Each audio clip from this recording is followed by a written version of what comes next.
Welcome to the Fermented Homestead. If you're new here, my name is Anna, and on this channel I'm sharing our journey of learning how to turn our home into a homestead.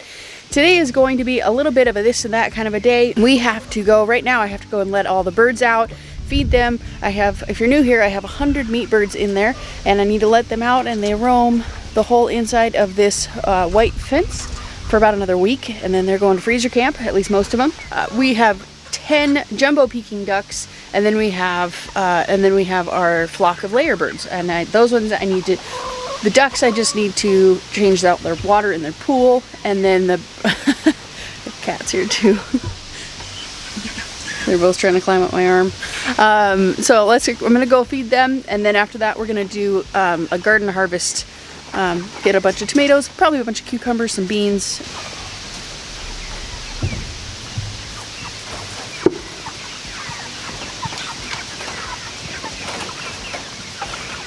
I'm gonna go get the other chickens, the ducks, wash my hands, and I'll be right back. So everybody's fed, everybody's watered, and now we're gonna go and do some harvesting in the garden. So I'm just gonna go and grab my bucket, and then we're gonna head back up here because I know that we have a bunch of tomatoes up there. Well, maybe I changed my mind. We should harvest the heaviest stuff first. So we'll head down here and get all the cucumbers.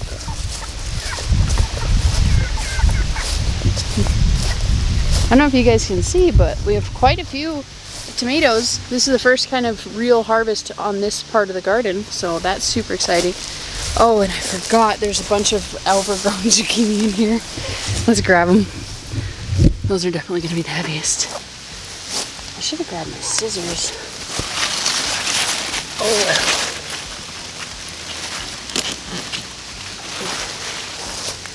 This is definitely going to be zucchini bread. So we got 2 huge zucchinis and one that's actually a good size for dinner. So yay! Let's get onto the cucumbers. There's a lot.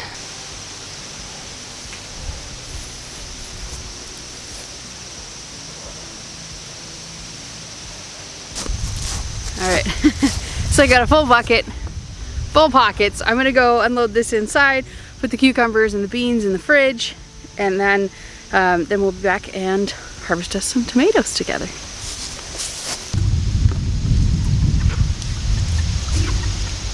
We got all the tomatoes from down here in this garden. I'm pretty stoked with it. That's a pretty good amount. Earlier I was all excited because I was like, oh, the cabbages are doing pretty swell. Hopefully I'll be able to get a good harvest off of it. And then I look closer. They are, at least a couple of them are covered in harlequin bugs. So I need to look up how to get rid of harlequin bugs because I want my cabbage. I want it so bad.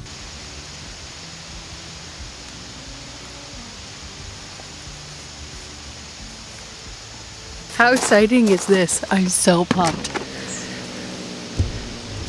Okay, so aside from this basket here, I have a pocket full of Thai chili peppers, jalapeno peppers, and some black cherry tomatoes, and I still need to come back. I'm going to come back here in just a little bit and grab a bunch of the cherry tomatoes. I don't have room for it. And Bacardi's trying to be the center of attention because he's so cute. They caught a mouse and they're fighting over it. Bacardi, I should say. Bacardi caught a mouse, and then Buddy took it from him and now is playing with it and growling at Bacardi anytime he comes near him. So I think Bacardi got defeated. I think we all thought that Bacardi was going to be like the main cat, he's the biggest cat, and so we all thought that he would be kind of like the one in charge, you know. He's not, he's a big old softie. All right, so next on the list, we're going to be making some yogurt. And then throughout all day today, we're just going to be processing pears and apples. How do I make this go out more? There. We'll be processing pears and apples. Yesterday we made this here. It is a pear apple cranberry pie filling. It is so good. Oh my gosh. But first thing that we need to do is I need to make some yogurt because I have a ton of veggies that I want to dip in ranch, and I like to make ranch with homemade long ferment raw milk, yogurt, and just ranch seasoning, and that's it. So it's super low carb, low calorie, and low carb as far as most ranches are concerned, but it's also just super healthy. So let's go ahead and make some yogurt together. I already have a video on this, several of them, so I'm not going to bore you with the details, but you can just watch me make some yogurt.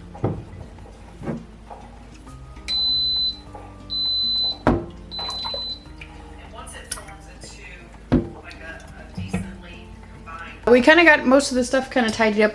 We got a little bit more left to do, and then I'm just going to kind of switch my attention over to doing all of the apple projects and the pear projects that I have today. I'll bring you along for some of that, but for the most part, I'll just bring you guys along when we do our sourdough project. I haven't decided what it is, but some sourdough tortillas that Julie made on our channel today look delicious, but I don't think I have enough time. Yeah, I don't have enough time, so that's going to probably be a project for like Monday or something like that. So while I'm doing the apple project, I'll try and figure out what I'm going to do.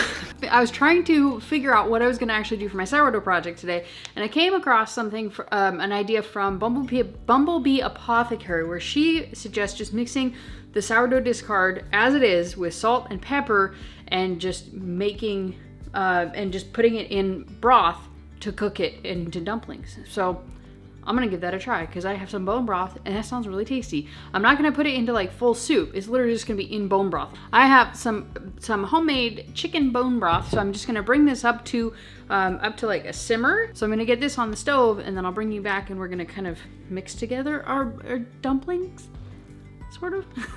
We'll make them as thick as we can. So we got our broth here is coming up to a simmer. So she said to just spoon it in. I don't know how well this is gonna work, but I'm gonna try and kind of keep them separate. She said to cook it for 10 minutes. So let's see how this goes. Maybe, now that I'm thinking about it, I probably should have done this in like more of a flat pan. Always be resolved. All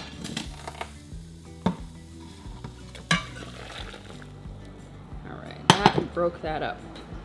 All over the place. Let's start over. Turn it down. We just want to simmer, I think.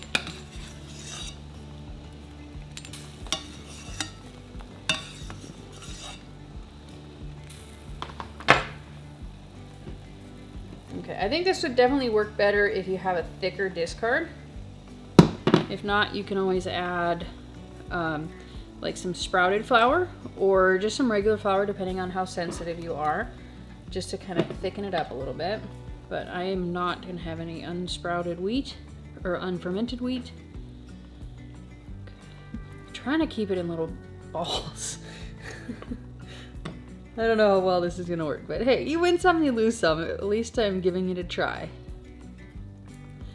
And I think I'll definitely try it again. If it's a fail, I will definitely try it again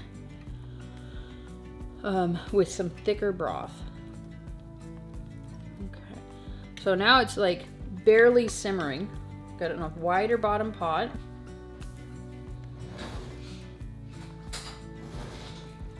Okay, I'm just gonna leave it be. We'll see what happens in 10 minutes. So my initial thoughts are no. The reason for that is that I went to put the dumpling in here and it kind of just fell apart.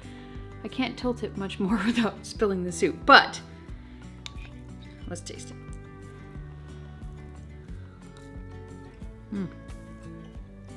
It tastes like sourdough, obviously.